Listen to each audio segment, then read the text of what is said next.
தற்போதைய அண்மை செய்தி. சீமானன் வீட்டில் போலீசார் குவிக்கப்பட்டுள்ளனர். சீமானன் வீட்டிற்கு நாம் தமிழர் கட்சியை சேர்ந்த தொண்டர்கள் ஒன்று சேர சூழ்ந்திருப்பதால் போலீசார் குவிக்கப்பட்டுள்ளனர். இதனால் அந்த இடமே பரபரப்பாக காட்சியளிக்கிறது. இது குறித்தான கூடுதல் தகவல்களை தருவதற்காக நமது செய்தியாளர் சுப்பிரமணியன் இணைப்பில் இருக்கிறார். சுப்பிரமணியன், வணக்கம். உங்க விரிவான தகவல்களை சொல்லுங்க.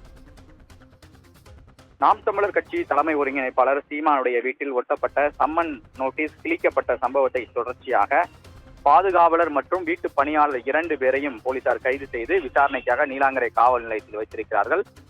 பாதுகாவலருடைய துப்பாக்கி பறிமுதல் செய்யப்பட்டிருக்கிறது. அதற்கான உரிமம் உரிய முறையில் இருப்பதாக நாம் தமிழர் கட்சியுடைய வழக்கறிஞர் தரப்பில் தெரிவிக்கப்பட்டிருக்கிறது. இந்த சம்பவம் பரபரப்பை ஏற்படுத்தியிருக்கக்கூடிய சூழ்நிலையில் நாம் தமிழர் கட்சியுடைய தொண்டர்கள் சீமானுடைய வீட்டிற்கு வர தொடங்கி இருக்கிறார்கள்.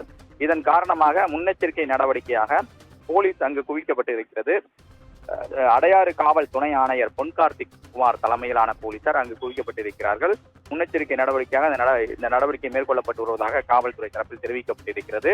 மேலும் கைதான 2 பேரிடமும் விசாரணை என்பது மேற்கொள்ளப்பட்டு வருகிறது. சட்டத்தை மீறி செயல்பட்டதாக காவல்துறை தரப்பில் தெரிவிக்கப்பட்டிருக்கிறது. மேலும் கைது செய்யும் போது காவல் ஆய்வாளரை மிரட்டியதாகவும் குற்றச்சாட்டு எழுந்திருக்கிறது. அது தொடர்பாக விசாரணை என்பது நடத்தப்பட்டு வருகிறது. மேலும் நீலாங்கரை காவல் நிலையத்தில் நாம் தமிழர் கட்சியை சேர்ந்த வழக்கறிஞர்கள் அங்கு நேரடியாக சென்று கொண்டிருக்கிறார்கள்.